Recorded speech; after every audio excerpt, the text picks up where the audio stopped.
We got some promising news from the front today, so let's not come out cold, my friends. I apologize for my eyes and for my voice. I am sick, I have been for a while, but the war don't stop, so I don't stop. In the southern front, Ukrainian forces have pushed through the Russian defensive lines and penetrated into the rear. Pun intended. We have several different sources claiming that Russian forces have left Dachany and have pulled back into Milov, or My Love, whatever you want to call this settlement. Here is a video of Ukrainian forces entering Dachany, and this video has already been geolocated. This was about 10 to 15 hours ago, so by now they might be even further. But presumably Russians blew up the bridge in Dachany, so it would be difficult for Ukrainians to advance very quickly over the river there. Look at this blue salient here, it is beautiful. This area here is well into the Russian rear. The 1st of October, we go from here, Ukrainians are pushing through, and they're not pushing further anymore because they want to consolidate the gains. I mean, Ukrainians are very cautious. According to the telegram, this is Dachany. There's a river here. This map doesn't show it, but according to telegram, Russians have abandoned this settlement and pulled back to Milove, My Love, and supposedly blew up this bridge here, which makes it difficult for Ukrainians to cross, and they have to go around. And since we have video and geolocation of it, Ukrainians have reached Dachany by now, and perhaps even further. We don't know that, but it's only a matter of time. Now Ukrainians are also pushing from here to connect with this salient here. That means all of this area here might be surrounded. There are also reports from Russian telegrams that Russians are making preparations right now to abandon an area that faces surrounding in the southern front. This is the area we're talking about. Russian telegram channels are already talking about abandoning all of this area because they will just get surrounded and then they will face huge losses. So look out for this area in the next few days. This is the video of Ukrainian forces liberating the settlement of Nova Petrivka in Kherson Oblast. If we jump to the northern front, then remember Askil River. The Askil River was supposed to be the front line here, but by now Ukrainians just liberated the settlement of Bohuslavka on the other side of Askil, connecting all parts. Ukraine controls almost every settlement on the immediate right side of the Askil River, meaning they can launch attacks to that northern part of Luhansk wherever they want.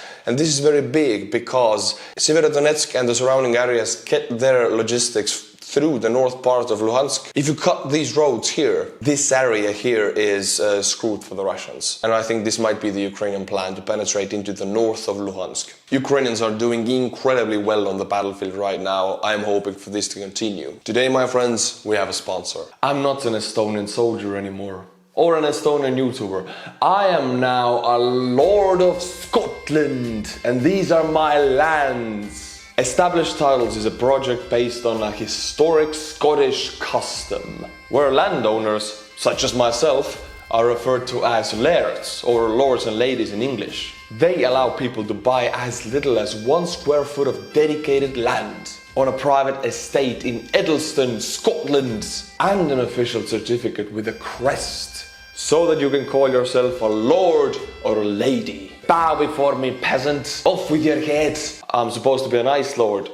Off with your head. Your certificate features a unique plot number with which you can see the exact location of your land. It makes a great last-minute gift. They even have couple packs that come with adjoining plots of land. You could officially change your name to Lord or Lady and get it on your credit card, plane tickets, etc. if your country allows it. You can even get it on your dating profiles. I mean, have you seen some lords up in Tinder? You're gonna be the first. Established Titles is committed to planting a tree with every order. It is a fun, novel way to help preserve the picturesque woodlands and biodiversity of Scotland while supporting global afforestation efforts. Established Titles is actually running a massive sale right now. Plus, if you use the code Estonian69, yeah, I'm not kidding you, the code is Estonian69, you get an additional 10% off. Established Titles told me that the first 200 people purchasing a title pack using my link will effectively be next to my plot, within a few minutes of walking. Depending on how many of you want to become a lord or a lady, we can build our own little kingdom Go to establishedtitles.com/Estonian69 to get your gifts now and help support the channel. In this video we can see Ukrainian ground forces clear a Russian Kamaz truck before they spot a Russian infantry fighting vehicle. Then they run back to their United States made Humvee and start to get away, but they're already being targeted and a round penetrates through the Humvee. They stop and soldiers run out, which indicates they might be fine, but they lost their ride. It's an eerie video. It gives us a sense of reality of the boots on the ground in Ukraine. More and more info has come out about the mobilization in Russia and how it's going, and it's embarrassing. Supposedly Russia is lacking about 1.5 million sets of Russian army uniforms and boots to give to the soldiers. They existed on paper, but now the mobilization happened. Turns out in the past 30 years, from 91 to now, Russian generals have been selling these uniforms. 1.5 million of them to be exact, to make money. This is called corruption, and now the mobilization is happening. Newly mobilized Russian soldiers actually don't have anything to put on them. So they were told to bring their own civilian camouflages if they have, hunting gear, boots, sleeping mattresses, all of it. Bring it yourself. That's what the government tells the troops. In this video you can see the mobilized standing around in what looks like to be camouflaged uniforms, but they're not military, they're civilian, they're hunting gear and just camouflage jackets you get from civilian stores if you want to go into the forest or something. Weird part is that Russia probably has some rusty Kalashnikovs to give to the soldiers, but not boots and clothing. Zelensky has signed an application for Ukraine to become a part of NATO as fast as possible. This is the response of the Russian annexation of 4 Ukrainian oblast territories. We will see how the USA responds to it. Their response says a lot. The mobilized in Russia who have not been sent to the front directly have started their training. We can see it from this video. Overall, this infantry training video looks like any other generic infantry training in the world. I can see similarities with my own infantry training. But this is too little, too late. By now we have first reports of Russian freshly mobilized troops dying on the battlefield or giving themselves in for the Ukrainians, and we can see that it does not have an effect for the Russian troops on the battlefield. Rather, it has a negative effect on the country, because now the state apparatus is fully clogged with tens of thousands of Russian men that they don't know what to do with because they don't have the gear or the infrastructure to deal with such an amount of mobilized men. Russia seems to be shooting itself in the foot with this mobilization. This is the road of death. A road to a newly liberated Ukrainian village. We can assume the Russians left quickly because they left about 300 anti-armor mines straight on the road.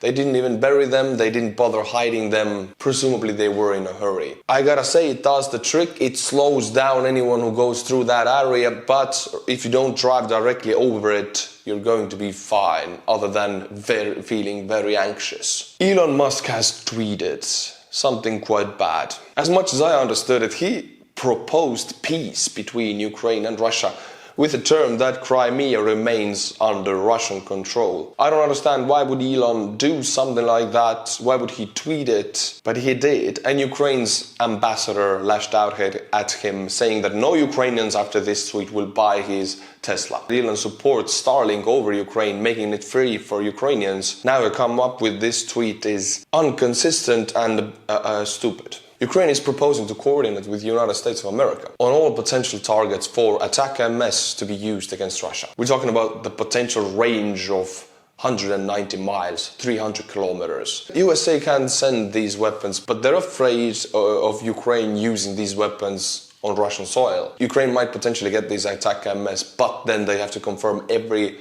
target beforehand with the USA. But since their cooperation is already at so high level and communication is very fast, I don't see it as a problem. Putin had a rally in Moscow. People were bussed in. They were actually paid to come to that rally. And Russian people in Moscow had to be paid to take part of President's speech. So Russian state TV, of course, aired an edited version of the speech, the propaganda speeches. But from the people, from the social media, we get the unedited part. And there seems to be a difference in sharing and the applause of public's reaction. In the social media versions, there's no reaction at all.